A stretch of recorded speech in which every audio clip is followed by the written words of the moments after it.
Hello again, and welcome back to the Weekend Bible Study.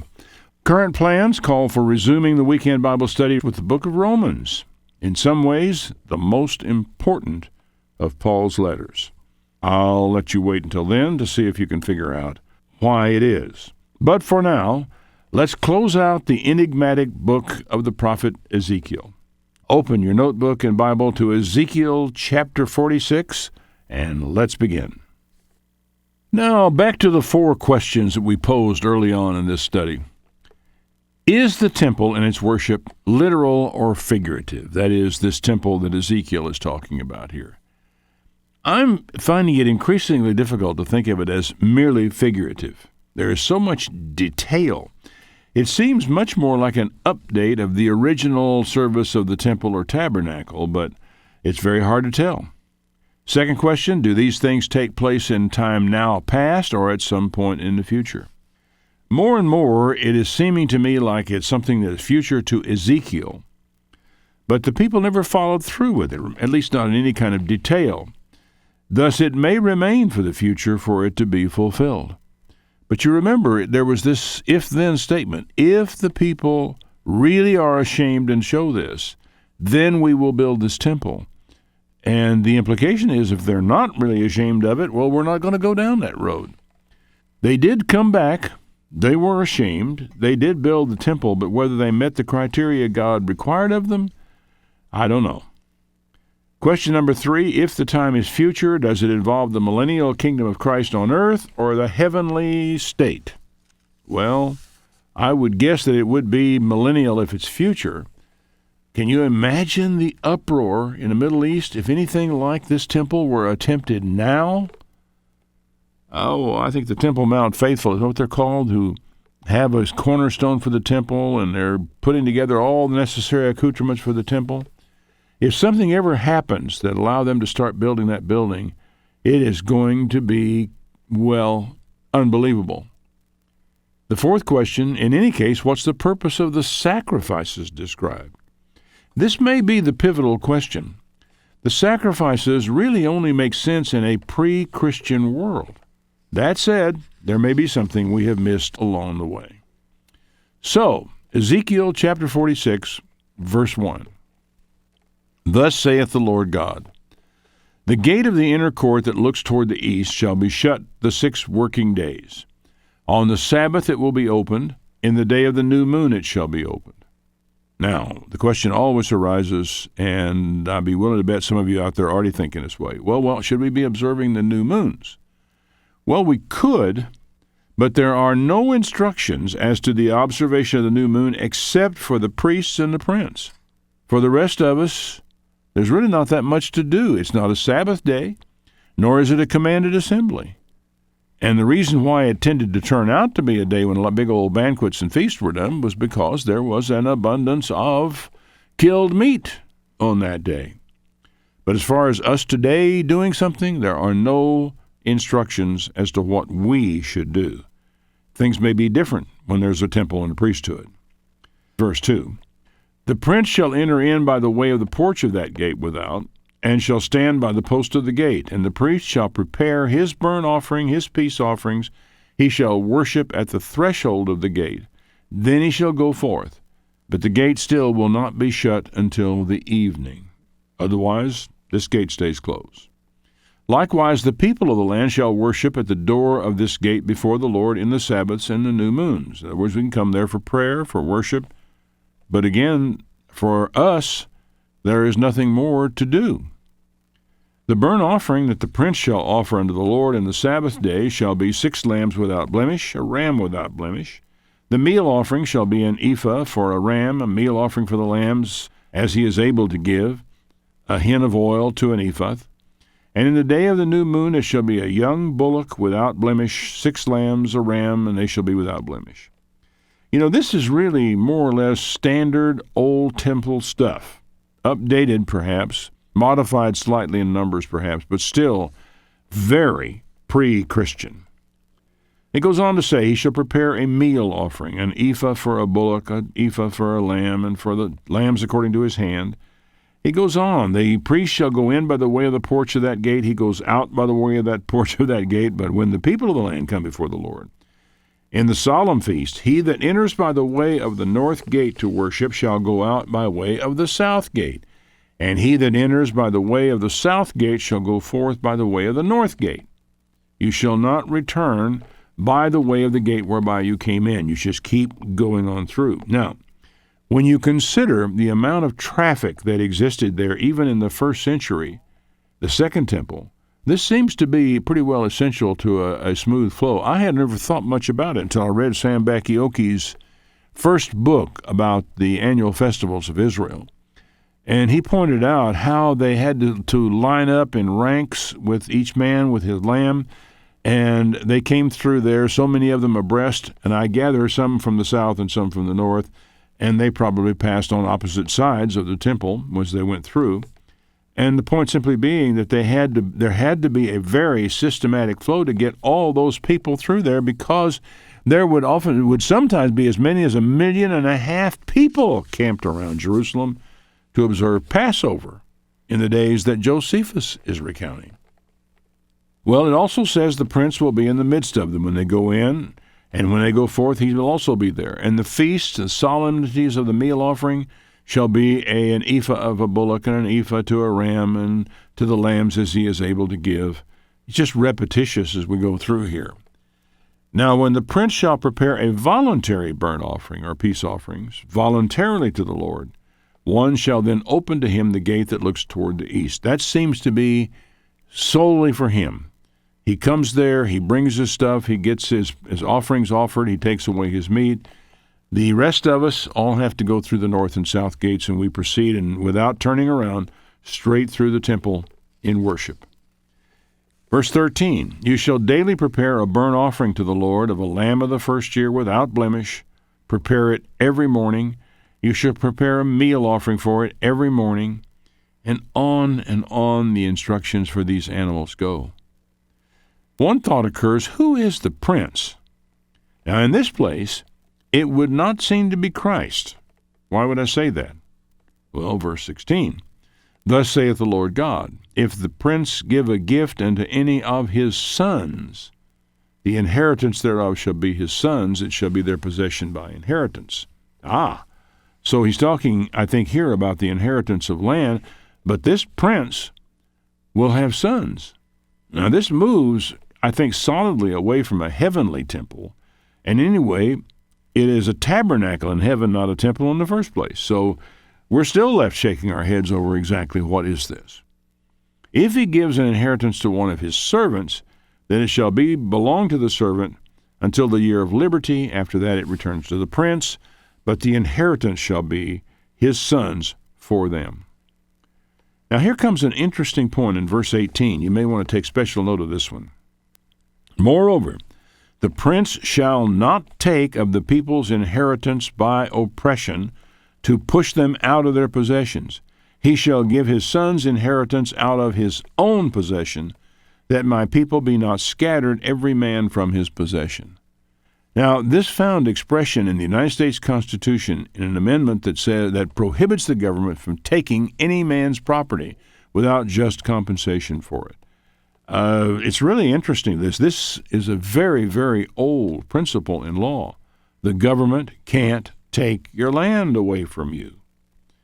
Well, after he brought me through the entry at the side of the gate into the holy chambers of the priests looking north, behold, there was a place on the two sides westward. He said to me, this is the place where the priest shall cook the trespass offering and the sin offering, where they bake the meal offering, and that they bear them not into the outer court to sanctify the people. So the priest went in there, killed the animals, prepared them, butchered them, and cooked the meat, and baked bread, and sat back there and ate. It's interesting, because the priest is in the place of God toward the people. So you bring your offering to God, for God to eat. God doesn't eat it, of course. The priests do it on his behalf. And there is more description of the environment. I don't realize how foreign this is for everyone. We have no frame of reference for it at all. There's a book I read years ago. It was Jukes' Law of the Offerings Frankly, I did not find the book very useful, so I haven't mentioned it in times in past. But I rather think probably you could find a book somewhere out there that would write up and explain and organize all of these animal offerings in the ancient temples. If any of you out there happen to know where it is, drop me a note with a review of the book, and I'll post it for everyone. Okay, just when you think you're beginning to get a grip on those 4 questions and draw some tentative opinions about the answers, Ezekiel throws us a curve. Ezekiel 47. Afterward he brought me again to the door of the house. And look, waters issued out from under the threshold of the house eastward, for the forefront of the house stood toward the east, and the waters came down from under the right side of the house and the south side of the altar. Now this sounds millennial in a way, except it really isn't millennial either, and I'll compare that later. But take a look at Revelation 22, the very first verse. He showed me a pure river of water of life, clear as crystal, proceeding out of the throne of God and of the Lamb. Literal? Figurative? Maybe both? Actually, once we move into this, we're getting a whole different look. Now, the temple location produced no such spring waters at any time in history. It's a high point around town. You have to go down the hillside a little to find the spring of Gihon and other springs that are down there. But they never, ever in any history issued out from under a temple, and frankly, it would seem to be impossible that they would.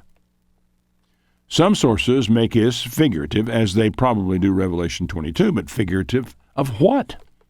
Some say it symbolizes the gospel going out from Jerusalem, living waters. That may be.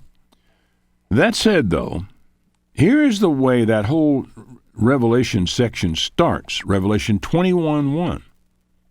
I saw a new heaven and a new earth, for the first heaven and the first earth were passed away, and there was no more sea. Now, when I consider the possibilities of this, I have to reckon something totally new. This is post-millennial, because the millennium is on this earth in this time with these nations and with these people. Now we have a new heaven and a new earth. I have to think that the ground you and I are standing on today is gone. We all know, don't we, that sometime off in the future this whole earth is going to melt, and like with fervent heat, that the sun will expand as it dies, and actually the orbit of the earth will come inside the diameter of the sun itself, burnt to a crisp. Humankind will end unless we've somehow gotten on a space ark to go somewhere else. This world will be gone. And it would seem to me, reading what Revelation 21:1 says, we are in a different place in the universe. When you look up, none of the familiar constellations are there. So it's a new earth, and the heavens above us are new. Now, what are the implications of this for Ezekiel's temple?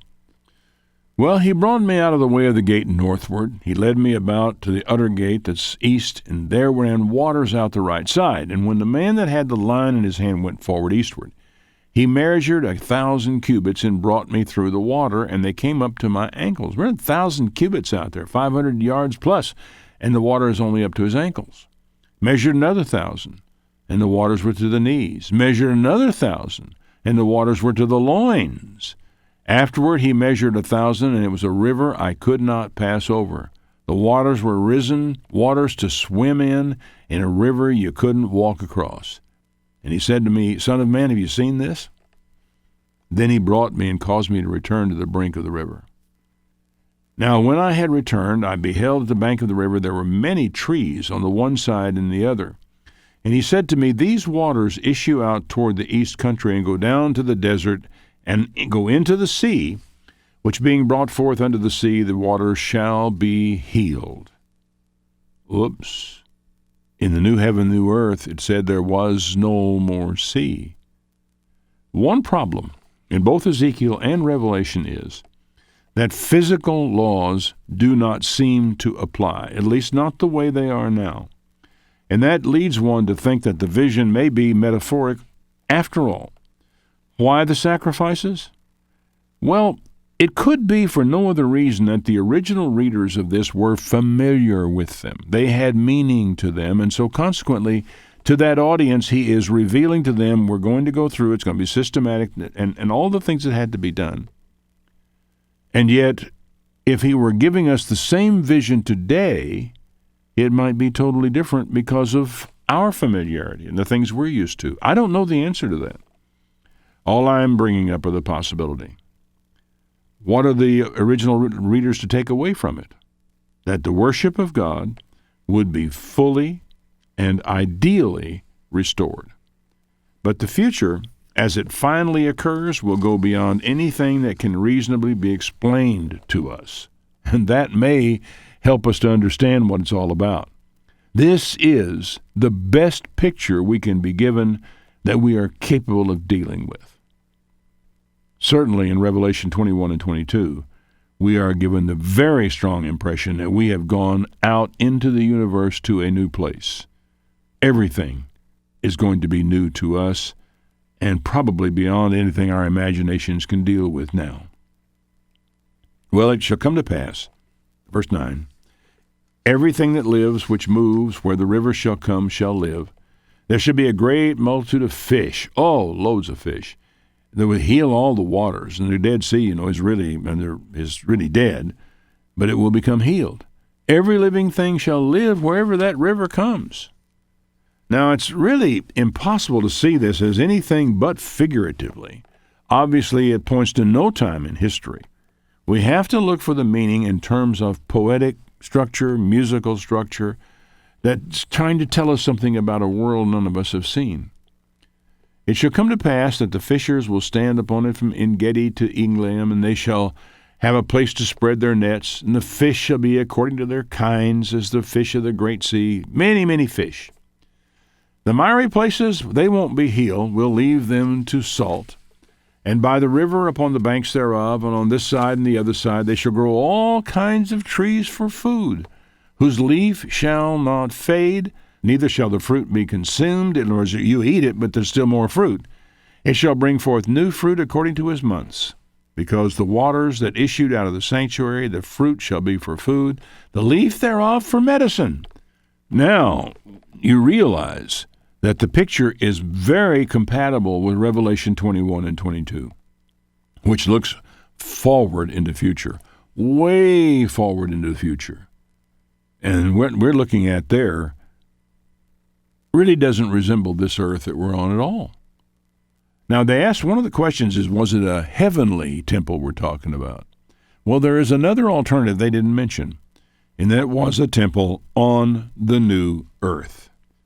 Thus saith the Lord God, this shall be the border whereby you inherit the land according to the 12 tribes of Israel. Joseph shall have 2 portions.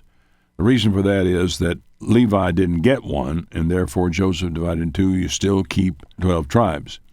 You shall inherit it, one as well as another, concerning the which I lifted up my hand to give it to your fathers, and this land shall fall to you for an inheritance.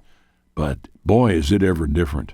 Now, for verses 15 to 20, you can only look for the places on biblical maps and see where they were. And he says in verse 21, and by the way, one thing becomes very clear, the divided land is a lot bigger than any previous land occupied by Israel. Verse 21, so shall you divide this land unto you according to the tribes. It shall come to pass that you shall divide it by lot for an inheritance to you and to the strangers that sojourn among you, who shall beget children among you, and they shall be unto you as born in the country among the children of Israel. They shall have inheritance with you among the tribes of Israel. Good grief. We are all Israelites now. That's what they're saying here. You don't exclude the stranger, you bring him in. And it speaks of complete assimilation of the stranger, something that used to be the case in this country but doesn't seem to be anymore. And it shall come to pass that in what tribe the stranger sojourns, there you give him his inheritance. So he's living among Manasseh, he becomes a Manassite.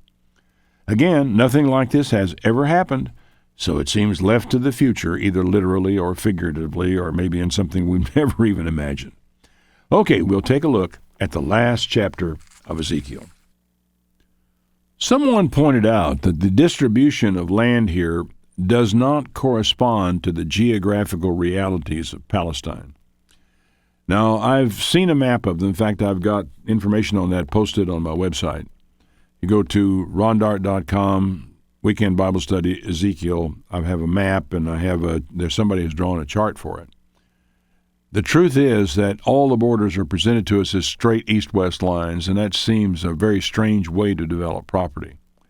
If any of you, find something on it on the web, send me the links. I'll put them up there. What follows here is a verbal description listing the tribes in a north to south order. And in verse 8 it says, "By the border of Judah, from the east side to the west side, shall be an offering which you shall offer, of 25,000 reeds in breadth, and the length of one of the other parts, from the east to the west side, and the sanctuary shall be in the middle of it." The offering here is an offering of land for the government. It's sort of like our District of Columbia. The uses of it are described. I won't read through the rest of the chapter because it is almost all technical information. We'll just skip through to the last verse. Verse 35, "And the name of the city from that day shall be, the Lord is there." The Hebrew expression, of course, now the name of the city. No longer Jerusalem. The city has a new name. Now, I don't know if this is a new Jerusalem, a different Jerusalem, if the new Jerusalem is over here and this city is over the other. He really can't tell for certain. But again, if we're on a new heaven and a new earth, and the city, the Lord, is there, well, that makes sense, doesn't it? No longer need Jerusalem, although Revelation seems to call it a new Jerusalem. At this point, we are certainly looking forward to a time when Christ has returned, established a kingdom, and maybe even beyond that. As you can see, there are so many details unfulfilled that the entire picture from chapter 40 through 48 either has to be of a failed revival, a future revival, or a symbolic representation of what will be sometime after the return of Christ. By the failed revival, I'm referring to the fact that God, the if-then statement, if the people truly are ashamed, if they really do repent, then we will build this temple. The implication being, if you haven't really repented, we won't. The comparison in this latter part of Ezekiel, particularly to the conclusion of the book of Revelation, is inescapable. And that heavily points us to the future. It's easy to see why the four questions remain basically unanswered. Is the temple and its worship literal or figurative? And I might add, or is it both? Second, do these things take place at a time now past or at some point in the future? Well, I kind of think we have come mostly to the conclusion they have to come to pass in the future because they never really did in the past. Unless somehow, by some means, you can look upon what happened when the Jews came back from Babylon as a fulfillment of it, but it really doesn't resemble what you read in Ezekiel. If the time is future, the third question, does it involve the millennial kingdom of Christ on earth or the heavenly state? I don't think the heavenly state. Perhaps the new earth state would make a lot more sense. In any case, what is the purposes of the sacrifices described, verse 4? You know, I tend to resist giving hard and fast answers on issues like this for a very important reason. And I've experienced this in the past. The answers, once given, tend to close the door to future growth and understanding. Because you give an answer, you think, oh, I've got that. I've got it all tied up, put in a box, put a ribbon on it, and put it on a shelf. That is a settled issue. No, it's not. We are better to hide these things in our hearts and wait to see the outcome, because when it happens, we will know, if we haven't already made up our mind, it's going to be something else and miss it altogether. Okay, this closes out the study of Ezekiel, and he remains an enigmatic figure, perhaps more so than any other prophet. His physical location has to do with that. The complications surrounding the return from exile make it difficult. All these conspire to have us looking, in Paul's expression, through a glass darkly. But when the time comes, if we've studied it, we will be better prepared to understand what's coming down. God bless and keep in touch. I'm still Ron at borntowin.net.